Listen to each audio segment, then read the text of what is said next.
பிரேமா சொல்கிறேன். இன்னைக்கு வந்து இந்த வீடியோ வந்து நிறைய பேர் வந்து போட சொல்லி கேட்டுகிட்டே இருந்தாங்க. பட் இந்த வீடியோ பற்றி எப்படி பேசுறதுன்னு நம்ம இதை ஹோல்ட் பண்ணி வச்சுருந்தோம். இன்றைக்கி டிஸ்கஸ் பண்ணலாம் இந்த வீடியோ. ஆமாம், அதுக்கு வந்து பல காரணம் இருந்தது. முதல் காரணம் என்னென்னா வந்து அந்த பெண் அந்த குழந்தை ஒரு சுதிக்ஷா கோனாக்கி வந்து எப்படியாவது வந்துருவாங்க அப்படிங்கிற எனக்கு ஒரு நம்பிக்கை இருந்துருந்து. அதனால் நம்ம எதுவுமே பேசி அது ஒரு கான்ட்ரவர்சியாக போவேணா, அது ஒரு விவாதமாக வர வேணாம் அப்படிங்கிறது தான் தவிர்த்ததுக்கான முதல் காரணம். ஆனால் இந்த வாரம் வந்து அவங்க பேரண்ட்ஸே ரொம்ப உடஞ்சி போய் இல்லை என் பொண்ணு வந்து இறந்துட்டான்னு டிக்ளேர் பண்ண, அது எவ்வளோ திரும்ப கஷ்டம். ஒரு பெற்றோர்கள் தாம் பிள்ளைகள் இறப்பதை கண் முன்னால் காணுவது வந்து எவ்வளோ பெரிய துயரம். அதை விட தான் பொண்ணு எங்கே போனாங்கன்னே தெரியல, இறந்துட்டாங்கன்னு சொல்லுங்கன்னு அவங்க கதறி அழுகுறாங்க. அதெல்லாம் பார்த்து நம்மளால் ஒன்றுமே பண்ண முடியல. ஸோ இது வந்து ஒரு வேக்கப் கால் தான் நினைக்கிறேன். சுதிக்ஷா கோனாக்கி வந்து இங்கே உள்ள நிறைய பேருக்கு வந்து இது ஒரு வேக்கப் கால் தான் நான் நினைக்கிறேன். ஸோ இந்த ஒரு இன்சிடென்ட் பற்றி நம்ம டிஸ்கஸ் பண்ண போகிறதில்ல. ஸோ இதில் எது சரி எது தவிர அந்த மாதிரி கிடையவே கிடையாது. இப்போ நம்ம ஒரு விஷயம் சொல்கிறோன்னா அது இந்த இன்சிடென்ட்டோட சம்மந்தமான விஷயம் கிடையாது. நம்ம டிஸ்கஸ் பண்ண போகிறது இங்கே குழந்தைங்கள் வளர்க்கும் போது நம்ம எந்தெந்த விஷயம்லாம் சரியாக பண்ணணும். இதை பற்றி நம்ம கம்யூனிட்டியில் கூட ஒரு போஸ்ட் போட்டிருந்தோம் பிரேமா, அதை பற்றி டிஸ்கஸ் பண்ண சொல்லி நிறைய பேர் கேட்டிருந்தாங்க. ஆமாம், ஸோ அதுதான் டிஸ்கஷன். ஸோ நம்ம டிஸ்கஷனுக்குள்ளே போகும்போது நான் ஒரு விஷயம் வந்து சொல்லிக்க விரும்புகிறேன். என்னென்னா வந்து நிறைய நேரங்களில் நம்ம என்ன நினைக்கணும், உமன் எம்பவர்மெண்ட்டும் வெஸ்டர்ன் கல்ச்சரும் ஒன்றுக்கு ஒன்று ஒரு தொடர்புடையது அந்த மாதிரி நினச்சிடும். மேற்கத்திய கலாச்சாரம் தான் உமன் எம்பவர்மெண்ட் அந்த மாதிரி நினச்சிடும். அப்படி கிடையவே கிடையாது. கிறிஸ்து பிறப்பதுக்கு முன்பு மெகஸ்தனீஸ்னு ஒரு கிரேக்க வரலாற்று ஆராய்ச்சியாளர், அவர் வந்து ஒரு நாடோடி மாதிரி பல இடங்களுக்கு போகிறவர். அவர் வந்து இங்கே பாட்டலிபுத்திராவில் சந்திரகுப்த மௌரியர் அவையில் வந்து கிரேக்க தூதுவராக இருக்கார். அவர் வந்து ஒரு இண்டிக்கான ஒரு புக் எழுதியிருக்காரு. அது இந்தியாவை பற்றி குறிப்பிட்றாரு. அதில் ஒரு விஷயம் குறிப்பிட்டார். அது என்னென்னா பார்த்தோம் அதெல்லாம் குறிப்பிட்டாரு. சந்திரகுப்த மௌரிய அவையில் என்னெல்லாம் நினச்சி இதெல்லாமே குறிப்பிட்டார். அது ரொம்ப அழகான ஒரு விஷயம் குறிப்பிட்டாரு. தென்னிந்தியா வந்து ரொம்ப வளமையாக இருந்தது. அவர் வந்து வட இந்தியாவிலேருந்து தென்னிந்தியா வரவே இல்லை, ஆனால் தென்னிந்தியா பற்றி குறிப்பிட்டாரு. நான் கேள்விப்பட்டதெல்லாம் ரொம்ப வளமையான ஒரு நாடாக தென்னிந்தியா இருந்தது. அதில் ஆட்சி செஞ்சவங்க வந்து அவ்வளோ அழகாக ஆட்சி செஞ்சாங்க. இதெல்லாம் எனக்கு வந்து ஆச்சரியமாக தெரியல. அடுத்த வரி அவங்க சொல்கிறாங்க, அதில் ஆட்சி செய்த ஒரு பெண். அது எல்லாருக்குமே தெரியும், மதுரையை ஆண்ட மீனாட்சியாக கூட இருக்கலாம். ஆனால் நான் என்ன சொல்லுவேன்னா, உமன் எம்பவர்மெண்ட்டுங்கிறது எங்கேருந்து ஆரம்பிச்சிருக்குன்னு பாருங்கள். நம்ம நிறைய நேரம் வெஸ்டர்ன் கல்ச்சர் தான் நினச்சிடறோம். அப்படி கிடையாது. நம்ம முன்னாடி பார்த்தீங்கன்னா 14ஆம் நூற்றில் அதிக பாடல் எழுதியவர் ஔவையார், ஒரு பெண். இன்னும் ஔவையார் காலங்காலமாக வந்துட்டு இருந்தாங்க. ஏன்னா பல ஔவையார்கள் இருந்தாங்க. அந்த ஒரு விஷயம். இப்போது சுனிதா வில்லியம்ஸ் எடுத்துக்கோ, 8 நாள் ட்ரிப்புக்காக போனாங்க, 9 மாதம். எப்படிப்பட்ட ஒரு நம்பிக்கை இது. ஸோ இது எதுக்குமே வெஸ்டர்ன் கல்ச்சரும் தொடர்பில். அது நல்லாமே நம்ம புரிஞ்சுக்கணும். நிறைய நேரம் அதை குழப்பிக்கிறோம்னு நினைக்கிறேன். ஸோ அது எக்ஸ்பிளைன் பண்ண தான் இந்த சில சும்மா ஒரு கோட் சொல்லுவாங்க Prema, when you are in Rome. நிறைய நேரம் நான் என்ன நினச்சிடுறாங்கன்னா வந்து நம்ம அந்த ஒரு நாட்டில் இருக்கோம்னா அது எல்லாமே அந்த கல்ச்சர் எல்லாமே நம்ம எடுத்துக்கிட்டு அதே மாதிரி தான் பின்பற்றணும். இதை வந்து நம்ம நிறைய வீடியோவில் இதை பற்றி காமன் டாபிக் டிஸ்கஸ் பண்ணும்போது இந்த வேர்டை யூஸ் பண்ணி சொல்லுவாங்க. ஸோ இது வந்து எனக்கு தெரிஞ்ச ஒரு தப்பான விஷயம்னு நினைக்கிறேன். ஊருடன் ஒத்து வாழ், அது ஒரு விஷயம். அதாவது என்னன்னா வந்து இப்போ நம்ம ஒரு அது என்ன சொல்ல வராங்கன்னா, நம்ம ஒரு இப்போ நாட்டில் இருக்கோம், அந்த நாட்டு மக்கள்லாம் இல்லை நீங்கள் வேறு நிறத்தை சேர்ந்தவங்க, நீங்கள் வேறு மொழி பேசுகிறவங்களோட நாங்கள் பேசவே மாட்டோம், உங்களோட நாங்கள் பழக மாட்டோம், அது தவறு. அதுதான் ஊருடன் ஒத்து வாழ். நீங்கள் அவங்களோட பேசணும், அவங்களோட ஒன்றுக்கு ஒன்றா இருக்கணும், எல்லாமே செய்யணும். அதுதான் விஷயம். எல்லா கல்ச்சரும் நல்லது கெட்டது இருக்குது. அது இந்தியன் கல்ச்சர் எடுத்தாலும் சரி, வெஸ்டர்ன் கல்ச்சர் எடுத்தாலும் சரி, எதாக இருந்தாலுமே இருக்குது. அதெல்லாம் நீக்கிட்டு நல்ல விஷயம் மட்டும்தான் எடுத்துக்கணும். நம்ம நிறைய நேரம் என்ன பண்ணிடுறோம், அந்த இடம் தான் நம்ம ரொம்ப தவறு பண்ணுறோம்னு நினைக்கிறோம். இப்போ இன்னொரு எடுத்துக்காட்டு, இப்போ நிறைய வந்து ஃபாரினர்ஸும் இந்தியாவில் ஒரு 10 வருஷம் 15 வருஷம் இருக்காங்க, அம்பாசிடராக இருக்காங்க. எத்தனை பேர் அதே இந்தியன் கல்ச்சரை அப்படியே உள்வாங்கிட்டு எடுத்துக்கிறாங்க? அப்படி கிடையாது. அவங்க எல்லாமே எல்லா ஃபெஸ்டிவலும் கொண்டாடுவாங்க, ரைட்? அவங்க எல்லாமே பண்ணுவாங்க. பட் ஸ்டில் அவங்களுக்கு எந்த கல்ச்சர் அடாப்ட் பண்ணுமோ, எதை ஃபாலோ பண்ணுமோ அதான் ஃபாலோ பண்ணுவாங்க, ரைட்? இது எல்லாமே இப்போ இண்டிவிஜுவாலிட்டி தான். ஸோ இது என்னோட கருத்து தான், நான் திரும்பவும் சொல்லிக்கிறேன். இதில் சரி தவறு இருக்க தான் செய்யும். நான் என்ன சொல்ல வரேன்னா, எல்லா கலாச்சாரத்திலையும் இருக்கிற தவறுகளை தயவு செய்து சரி என்று எடுத்துக்கொள்ளாதீர்கள். அதுதான் என் பாயிண்ட். ஸோ 4 பேர் பண்ணுறாங்கங்கிறதுனால மட்டுமே ஒரு விஷயம் சரியாயிடாது. எப்போவுமே குழந்தைங்களுக்கு வந்து இண்டிவிஜுவலாக யூனிக்காக இருக்கிறதுக்கு வந்து கற்றுக் கொடுங்க. நல்ல பாயிண்ட் சொன்னேன். இண்டிவிஜுவாலிட்டி அது ரொம்ப ரொம்ப முக்கியம். இப்போ நான் வந்து ஒரு இந்தியர்களே பார்த்துக்கிறாங்கன்னு வச்சுக்கோங்க. உங்கள் குழந்தைங்க என்ன பண்ணுறாங்க, இந்த ஸ்கூல் போகிறாங்களே என்ன ஆக்டிவிட்டிஸ் ஃபாலோ பண்ணுறாங்க, அதை அப்படியே காப்பி பேஸ்ட் பண்ணுங்கிற அவசியமே கிடையாது. பிகாஸ் உங்கள் குழந்தையோட இண்டிவிஜுவாலிட்டி யூனிக்னஸும் போயிடும். ரொம்ப முக்கியம். ஸோ குழந்தைங்களை வந்து எந்த அளவுக்கு நம்ம இண்டிவிஜுவாலிட்டி அண்ட் யூனிக்னஸோடு வளர்க்குறோமோ அந்த அளவுக்கு நம்ம நிறையா விஷயங்களை அவங்களுக்கு சொல்லிக் கொடுக்க முடியும். எப்போ நம்ம காப்பி பேஸ்ட் பண்ண ஆரம்பிக்கிறோமோ, ஏன் இந்த பாயிண்ட்னா நம்ம எல்லாத்தையுமே காப்பி பேஸ்ட் பண்ணுவோம், ரைட்? ஸோ எது சரி தவறுன்னு தெரியாமல் காப்பி பேஸ்ட் பண்ணுறோம். அது ரொம்ப முக்கியம். இது எங்களோட பார்வை. நான் எங்கே நம்ம திரும்ப ஸ்ட்ரெஸ் பண்ணுறதுக்கு காரணம் அதுதான். இன்னொரு முக்கியமான ஒரு விஷயம், இங்கே குழந்தைங்களை வளர்க்கும் போது நான் நினைக்கிற ஒரு விஷயம், நம்ம ஒரு பேரண்ட்ஸை பார்த்தோம் இல்லையா, நியூ ஜெர்சி போகும்போது அவங்க அழகாக சொன்னாங்க ஒரு விஷயம். இங்கே என் குழந்தைய நாங்கள் வளர்க்கும் போது எப்படி வளர்ப்போன்னா, அவங்க குழந்தை இப்போ வந்து கல்யாண வயசுக்கு வந்துட்டாங்க, ரொம்ப சந்தோஷம். அவங்க குழந்தைய வளர்த்ததை பார்த்து எனக்கு ரொம்ப ரொம்ப சந்தோஷம். ஏன்னா நம்ம குழந்தை சின்ன பொண்ணாக இருக்கா, நம்ம பொண்ணும் பெரியவளாக ஆவா இந்த நாட்டில். ஸோ நம்ம வந்து என்ன குட் ப்ராக்டிஸ் இங்கே ஃபாலோ பண்ணுறாங்க, எப்படி அவங்களுக்கு கரை ஏற்றுறதுங்கிறது ஒரு எல்லா பெற்றோரோட ஒரு கவலையாக இருக்கும், இல்லை ஒரு கன்சர்னாக இருக்கும் இல்லையா. அவங்கள்ட்ட நான் கேட்டு தெரிஞ்சுட்டேன். அவங்க என்ன சொன்னாங்க? ஸோ நாங்கள் வந்து ஹோட்டலில் தான் அவங்கள மீட் பண்ணோம். எனக்கு அவங்க பொண்ணை பார்க்கும்போது ரொம்ப ஆச்சரியமாக இருந்தது, இங்கே தான் வளர்ந்தாங்களா அப்படின்னு. ஏன்னா நான் நிறைய வந்து நம்ம மக்கள் வந்து அவங்க குழந்தை ஃபுல்லாகவே இங்கே அமெரிக்கன்ஸ் மாதிரி இருக்கிற குழந்தைங்களும் நான் பார்த்துருக்கேன். பட் அவங்க குழந்தை வந்து ரொம்ப யூனிக்காக இருந்தது. எப்படி நீங்கள் வந்து அவங்க பொண்ணுக்கு இப்போ கல்யாண ஏஜ் வந்துருச்சு, ஆக்சுவலாக அவங்களுக்கு நெக்ஸ்ட் மந்த் கல்யாணம்னு நினைக்கிறேன். ஸோ எனக்கு வந்து ரொம்ப அவங்கள பார்க்கும்போது ஆச்சரியமாக இருந்துச்சு. ஏன்னா அவ்வளோ கைண்டாக பேசினாங்க அண்ட் எல்லாத்த பற்றியும் தெரிஞ்சிருந்தது. நம்ம எப்படி நம்ம ஊரில் ஒரு கல்ச்சரில் ஒரு பொண்ணு வளர்ப்பாங்களோ அதே மாதிரி நான் அவங்ககிட்ட கேட்டேன், நீங்கள் எப்படி வளர்த்தீங்க உங்கள் பொண்ணு இப்படி அப்படின்னு அவங்ககிட்ட கேட்டேன். ஸோ அவங்ககிட்ட கேட்கும்போது சொன்னாங்க, ஒரு அந்த டீனேஜ் வயசு வந்து ரொம்ப ரொம்ப கஷ்டமாக இருக்கும் குழந்தைய வளர்க்கும் போது. ஸோ வந்து ஏதாவது தேட்டருக்கு போகும்போதோ இல்லை ஃப்ரெண்ட்ஸோடு போகும்போதோ அந்த ஒரு சர்டன் ஏஜ் வரைக்கும் இது சரி இது தப்புன்னு தெரியுற வரைக்கும் நான் வந்து அவங்க பின்னாடி வந்து நான் வந்து சப்போர்ட்டாக இருந்திருக்கேன். இது வந்து என்னன்னா அவங்கள ஸ்பை பண்ணுறதோ அதெல்லாம் கிடையாது. இப்போ என்னன்னா இப்போ நிறைய மிஸ்ஸிங் கேஸ் நடக்குது. ஒரு குழந்தை இப்போ நம்ம இந்த கேஸ் எடுத்துக்கிட்டாலுமே அந்த குழந்தை காணா போச்சா இல்லை அவங்க வாட்டரில் ஃபுல்லாக முழுகி இறந்தாங்களா எதுவுமே நம்மளுக்கு தெரியாது. ஸோ அந்த மாதிரி டைமில் வந்து பேரண்ட்ஸ் வந்து சப்போர்ட்டாக இருக்கிறது ரொம்ப ரொம்ப முக்கியமான விஷயம். ஒரு ஏஜ்க்கு அப்புறம் நம்மளுக்கு தெரிஞ்சிடும் இதெல்லாம் நம்மளுக்கு சரி வராதுன்ற மாதிரி தெரிஞ்சிடும். ஸோ அது வந்து எனக்கு ரொம்ப வந்து யூஸ்ஃபுல்லாக இருந்துச்சு அந்த டிப்பு. ஆமாம், ரொம்ப. ஏன்னா அது ரொம்ப குரூஷியல் ஏஜ் இல்லை இந்த டீன் ஏஜுங்கிறது. ஸோ அந்த நேரத்தில் வந்து நல்லது கிட்ட சொல்லிக் கொடுக்க வேண்டியது ஆபியஸாக. இவ்வளோ தூரம் குழந்தைய வளர்த்துட்டோம், அந்த ஒரு கஷ்டமான ஒரு இதில் அவங்க கைப்பிடிச்சு நம்ம வளர்க்குறது நம்மளோட கடமைன்னு நான் நினைக்கிறேன். ஸோ அவங்க அது கரெக்டாக பண்ணியிருந்தாங்க. அது ரொம்ப எனக்கு ரொம்ப ரொம்ப சந்தோஷமாக இருந்துச்சு. இன்னொரு விஷயம் நல்லா சொன்னாங்க, எனக்கு வந்து ஒரு பெஸ்ட்டு ஃப்ரெண்ட்ஸ் கிடச்சாங்க. ஃபேமிலிலேருந்து ரொம்ப தூரமாக இருக்கும் போது இங்கே வந்து நம்மளோட க்ளோஸ் ஃப்ரெண்ட்ஸாக இருக்கவங்க வந்து அத்தையாகவும் சித்தப்பாவும் சித்தியாகவும் எல்லாருக்குமே நான் வந்து கேட்குற ரைட்ஸ் கொடுத்தேன் ஆர்த்தி. ஸோ இல்லைனா இப்படி வளர்க்கவே முடியாது.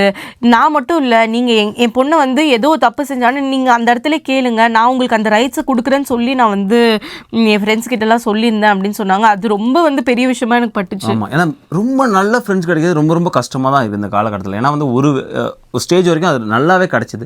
அதுக்கப்புறம் நம்ம எல்லாருமே பணத்தை தேடி ஓடுறதுனால நிறைய ஃப்ரெண்ட்ஸ் வந்து நம்ம எழுத்தணும் இல்லை கிடைக்க மாட்டுது. ஸோ இந்த மாதிரி பெஸ்ட் ஃப்ரெண்ட்ஸ் கிடைக்கும்போது அவங்கள வந்து ஒரு ஃபேமிலியாகவே மாற்றுறது இருக்குல்ல, அது ரொம்ப நல்ல விஷயம். ஏன் இந்த ஃப்ரெண்ட்ஸை பற்றி இவ்வளோ சொல்கிறோன்னா, எகைன் அந்த பொண்ணு காணா போன அந்த இன்சிடென்ட் நீங்கள் பார்க்கும்போது டாமினிக்கன் ரிப்பப்ளிக் அந்த கண்ட்ரியே வந்து அவ்வளோ சேஃபான கண்ட்ரி கிடையவே கிடையாது. யூஎஸ் வந்து அவங்களோட ட்ராவல் அட்வைஸில் ஆரஞ்சு அலர்ட்டே அதை கொடுத்துருக்காங்க. நீங்கள் இப்போ போனாலுமே வந்து பார்க்க முடியும். ஸ்ப்ரிங் பிரேக்குக்கு போகிறாங்க. இங்கே வந்து யூனிவர்சிட்டி ஆஃப் பிட்ஸ்பர்கில் ப்ரீமேட் பண்ணுற ஒரு ஸ்டூடெண்ட், வருங்கால ஒரு டாக்டராக போகக்கூடிய ஒரு ஸ்டூடெண்ட், ரைட். ஸோ அங்கே வந்து ஒரு ஸ்ட்ரேஞ்சரை மீட் பண்ணுறாங்க. ஜோஷுவா ரீப் வந்து அமெரிக்கன் தான், அயோவாவை சேர்ந்தவர். சென்ட் கிளவுட் யூனிவர்சிட்டியில் வந்து மினசோட்டாவில் வந்து படிச்சுக்கிட்டு இருக்காரு. ஸோ அங்கே பார்த்து மீட் பண்ணி போயிட்டுருக்காங்க. அவங்க ஃப்ரெண்ட்ஸும் போகிறாங்க. அவங்க வரும்போது இவங்க ஃப்ரெண்ட்ஸாக தான் வந்து ட்ரிப்புக்கு வந்துருக்காங்க. அங்கே தான் வந்து மீட் பண்ணுறாங்க. இப்படி வந்து ஏர்லி மார்னிங் கரண்ட் போகுது, பீச்சுக்கு போகிறாங்க. அந்த பீச்சுக்கு போகும்போது திரும்ப அவங்க ஃப்ரெண்ட்ஸ் ஏர்லியாகவே வந்துடுறாங்க. அரௌண்ட் 5 to 5:30 வந்துடுறாங்க. நம்ம எல்லாமே அந்த சிசிடிவி பார்த்தீங்க. ஸோ ஒரு ஃப்ரெண்ட்ஸ் எந்த அளவுக்கு இருக்குன்னா, நம்ம ஃப்ரெண்டு நான் வந்து எகெயின் வந்து அந்த ஒரு இன்சிடென்ட் போல. பட் ஆனால் உங்கள் பசங்க வந்து ஒரு ஃப்ரெண்ட்ஸோட வெளியில் போகிறாங்கன்னா அந்த ஃப்ரெண்ட்ஸு அவங்களோட சேஃப்டியும் பார்த்துக்கிட்டு கூட இருக்கிறவங்க வந்து இருக்காங்களா, அட்லீஸ்ட் அந்த பொண்ணுங்க உள்ளே வரும்போது அந்த டைம் பார்த்தா அரௌண்ட் 4 அந்த மாதிரி வந்துருச்சு. அதான் இவங்க வெளில போனதுக்கு ஒரு 1/2 hour 1 hour திரும்ப வந்துடுறாங்க. ஸோ அப்போ நம்ம கூட வந்த இன்னொரு ஃப்ரெண்டு இல்லையே, இவ்வளோ டைம் ஆகுது, நம்ம மிஸ்ஸிங்காக இருக்காங்களோ, இல்லை ஏதோ ஒரு இன்சிடென்ட் நடந்ததுன்னா அந்த ஒரு டைம் சொல்லியிருந்தாங்கன்னா அந்த பொண்ணை இன்னும் கூட குயிக்காக தேடி கண்டுபிடிச்சிருக்கலாமோன்னு எனக்கு தோணுச்சு. பிரேமா, ஆமாம், எக்ஸாக்ட்லி. நான் என்ன சொன்னேன்னா வந்து நமக்கு வந்து இங்கே வளர்க்கும் போது குழந்தைங்க வளர்க்கும் போது நம்ம குழந்தையோட ஃப்ரெண்ட்ஸ் ரொம்ப முக்கியம். ஸோ அந்த மாதிரியான நம்ம குழந்தைங்களுக்கும் ஃபஸ்ட்டு சொல்லணும். ஸோ எப்படி வந்து ஒரு ட்ரூ ஃப்ரெண்ட்ஸாக இருக்குது, நம்ம குழந்தைகள் சொல்ல ஆரம்பித்தாலே அவங்களா கண்டுபிடிச்சிருப்பாங்க அந்த மாதிரி ஒரு ட்ரூ ஃப்ரெண்ட்ஸை. அந்த மாதிரி நிறைய விஷயங்கள் வந்து நம்ம குழந்தைங்களுக்கு சொல்லிக் கொடுக்கணும். அதுதான் மிஸ் ஆகுதுன்னு நினைக்கிறேன். இங்கே நம்ம சம்பாதிக்கிறோம், எகெயின் வந்து நிறைய பேருக்கு வீசா இஷ்யூ அந்த மாதிரிலாம் போயிட்டு இருந்ததுனால அதுக்கான நேரமே இல்லை.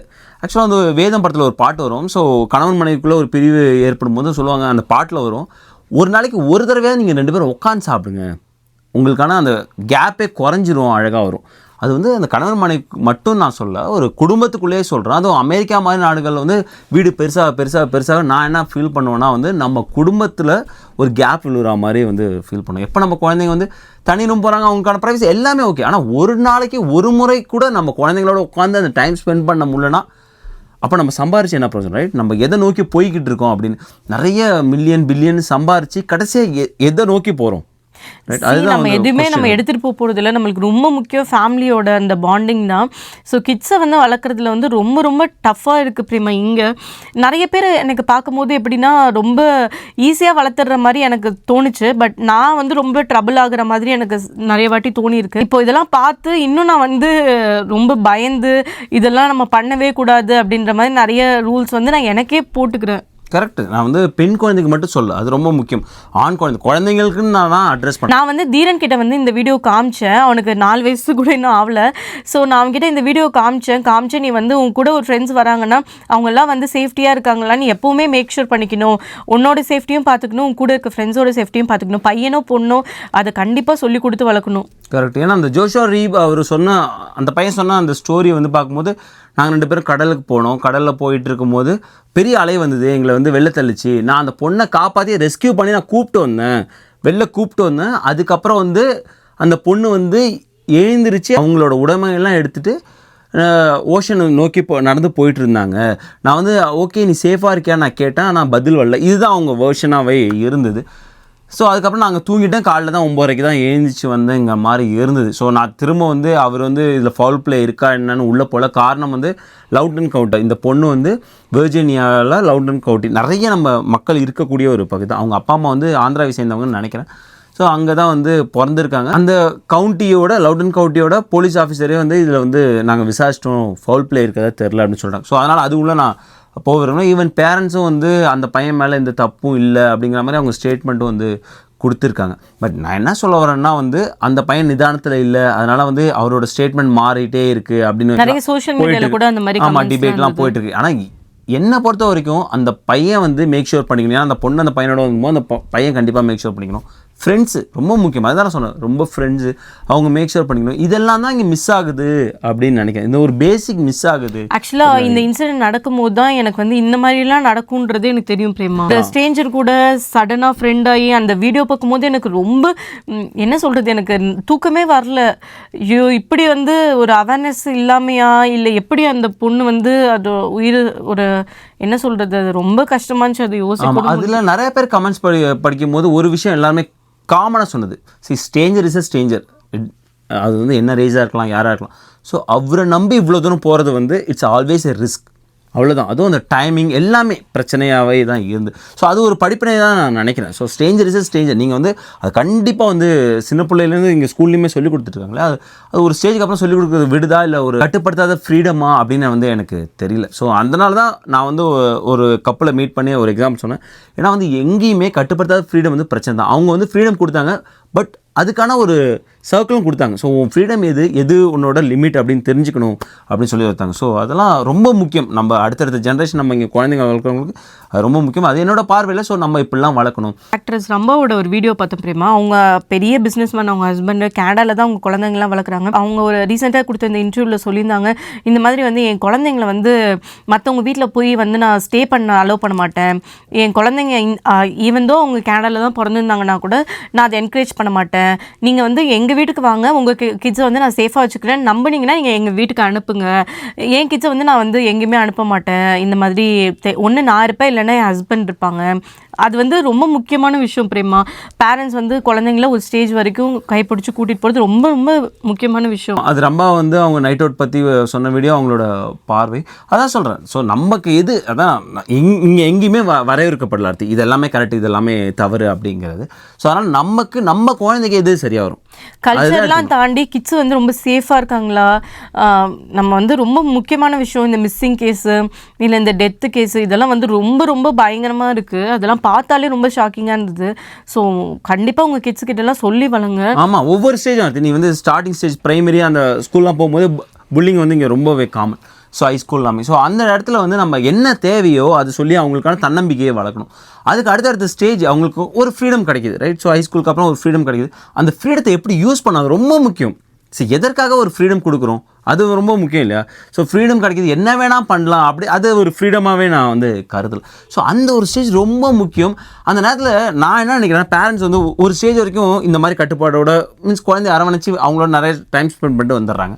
அதுக்கப்புறம் அவங்க டயர்ட் ஆகிடுறாங்களா, இல்லை குழந்தை வந்து அவங்களே கார் ஓட்ட ஆரம்பிச்சிட்டாங்க, அவங்களும் செல்ஃபாக எல்லாம் பண்ண ஆரம்பிச்சிட்டாங்க. இன்னும் நமக்கு தேவையில்லை. அவங்களுக்கு தெரியும் வந்து அவங்களோட டீனேஜ் பருவம் தாண்டியுமே உங்களோட சப்போர்ட் தேவைப்படும். பேரண்ட்ஸ் நம்ம தான் வந்து அவங்களுக்கு சப்போர்ட்டாக நின்று நல்லது கெட்டது வந்து எடுத்து சொல்லணும். ஸோ எவ்வளோ தூரம் நம்ம சொல்ல முடியுமோ அட்லீஸ்ட் அவங்களுக்கு தெரியுது அப்படிங்கிற ஒரு நம்பிக்கை வர வரைக்கும் அது. ஸோ அது நம்மளோட எல்லாரோட கடமைன்னு நினைக்கிறேன். ஏன்னா வந்து இந்த மாதிரியான ஒரு இன்சிடென்ட் வந்து கண்டிப்பாக வந்து நடக்கவே கூடாது. ஒரு குழந்தைய இங்கே நம்ம கஷ்டப்பட்டு வளர்த்து எல்லாருமே இங்கே வந்து ஒர்க் பண்ணுறதுக்காக தான் இங்கே வந்துட்டுப்போம். ஸோ அப்படி வந்து வளர்த்து நம்ம வந்து கஷ்டமாக இருக்கிற சுச்சுவேஷன்லாம் தாண்டி ஒரு குழந்தைய வந்து டாக்டருக்கு படிக்க வைக்கிற அளவுக்கு தெரியாத ஊரில் வந்து நம்ம ஒரு லைஃப்பை பில்ட் பண்ணியிருக்கோம்னா அதெல்லாம் ரொம்ப பெரிய விஷயம். அந்த குழந்தை வந்து ஒரு செகண்டில் அந்த குழந்தை இல்லைன்னு யோசிக்கும் போது அந்த பேரண்ட்ஸோட எமோஷன்ஸ் வந்து ரொம்ப ரொம்ப டஃப்பாக இருந்தது பார்க்கறதுக்கே. நான் இந்த வீடியோ கண்டிப்பாக எனக்கு பண்ணுறதுக்கு இன்ட்ரெஸ்டே இல்லை. ஏன்னா வந்து அது அவ்வளோ ஹார்ட் பிரேக்கிங்காக இருந்தது. ஏதோ ஒரு குழந்தைன்னு பார்க்க முடியல. ஸோ அந்த குழந்தை தெரியாமல் பண்ணிடுச்சு அப்படின்ற மாதிரி தான் எனக்கு ஃபீல் ஆச்சு. ஸோ அதனால் எல்லா குழந்தைங்கள்ட்டையும் இந்த வீடியோ காமிச்சு கண்டிப்பாக சேஃப்டி ரொம்ப முக்கியன்றத பேரண்ட்ஸாக நம்ம தான் சொல்லணும். ஆமாம், நான் இன்னுமே ஆண்டவனை வேண்டிக்கிறேன். ஏன்னா வந்து இவ்வளோ நாள் மிஸ் ஆன பிறகு அது கடலில் வந்து அவங்க வந்து திரும்ப வரத்துக்கான சாத்தியக்கூறு கம்மிங்க. 99% சான்ஸே இல்லைங்கிறாங்க. நான் அந்த வீடியோ காமிச்சு தீரன் கிட்ட சொல்லும் போது தீரன் சொன்னா அந்த அக்கா வந்து திரும்ப வந்துருவாங்கம்மா, தண்ணியிலேருந்து அடிச்சுட்டு வந்து அவங்க அப்பா அம்மா கிட்ட வந்துருவாங்க, ஏன் அழுகுறாங்க அப்படின்னு கேட்டான். ஸோ அது வந்து ரொம்ப டஃப்பான ஒரு சுச்சுவேஷன் தான் அந்த பேரண்ட்ஸாக பார்க்கும்போது. ஸோ கடவுள் தான் வந்து அந்த ஃபேமிலிக்கு எல்லா விதமான ஸ்ட்ரென்த்தையும் கொடுக்கணும். ஆமாம், கடவுள் தான் வந்து இன்னும் அந்த 1% இருக்குது. அந்த 1%லேயே அந்த பொண்ணை வந்து எப்படியா கரையை சேர்த்துடணும் உயிரோட. அதுக்கு முன்னாடி வந்து அந்த பீச்சில் வந்து இறந்து போனவங்க திரும்ப வந்திருக்காங்களாம் பிரேமா. ஆமாம், இறந்து போய் அந்த அட்லீஸ்ட் பாடியாவது வந்திருக்கான். ஆனால் இவ்வளோ தூரம் தேடி வந்து பாடி கிடைக்கலன்றது வந்து ரொம்ப ரொம்ப கஷ்டமான விஷயமா தான் இருந்தது. பொண்ணு உயிரோட வந்து அதை விட ஒரு சந்தோஷமான விஷயம் இருக்குமா அப்படின்னு தெரியல. கடவுள் தான் வந்து காப்பாற்றணும். ஸோ அந்த ஃபேமிலிக்குமே வந்து ஒரு நல்ல ஒரு ஸ்ட்ரென்த்தை தரணும் கடவுள். ஸோ இந்த வீடியோ போட்டது வந்து நம்ம அடுத்தடுத்த ஜென்ரேஷன் நீங்கள் வந்து குழந்தைய ரைஸ் பண்ணுறோம். ஸோ அடுத்து அவங்க ஹைஸ்கூல் போவாங்க, காலேஜ் போவாங்க, இன்னும் பல விஷயங்களுக்கு போவாங்க, பெரிய பெரிய ஸ்டேஜுக்கு போவாங்க. அதுதான் நான் முன்னாடியே வந்து நிறைய எக்ஸாம்பிள் சொன்னேன் பெண்களை சாதிச்சவங்க. ஸோ அந்த மாதிரியான ஒரு குழந்தைங்களாம் நம்ம குழந்தை வளரணும். ஸோ அதுக்கு எல்லாமே நம்ம கையில் தான் இருக்குது. ஸோ நம்ம எது குட் அண்ட் பேடுன்னு அவங்களுக்கு நல்லா சொல்லிக் கொடுத்து நிறையா விஷயங்கள் சொல்லிக் கொடுத்து வளர்க்கணும். ஸோ கண்டிப்பாக ஒரு பேரண்டிங் டிப்பாக நீங்கள் வந்து உங்களோட லைஃப்பில் நீங்கள் இந்த மாதிரி ஒரு பெரிய பசங்களை வளர்த்து இங்கே நீங்கள் ஆளாக்கியிருப்பீங்க. கண்டிப்பாக வந்து அந்த டிப்ஸ் வந்து ஷேர் பண்ணுங்கள். ஸோ இது எங்களுக்கும் யூஸ்ஃபுல்லாக இருக்கும், கிட்ஸ் வளர்க்குற எல்லாருக்குமே வந்து யூஸ்ஃபுல்லாக இருக்கும்.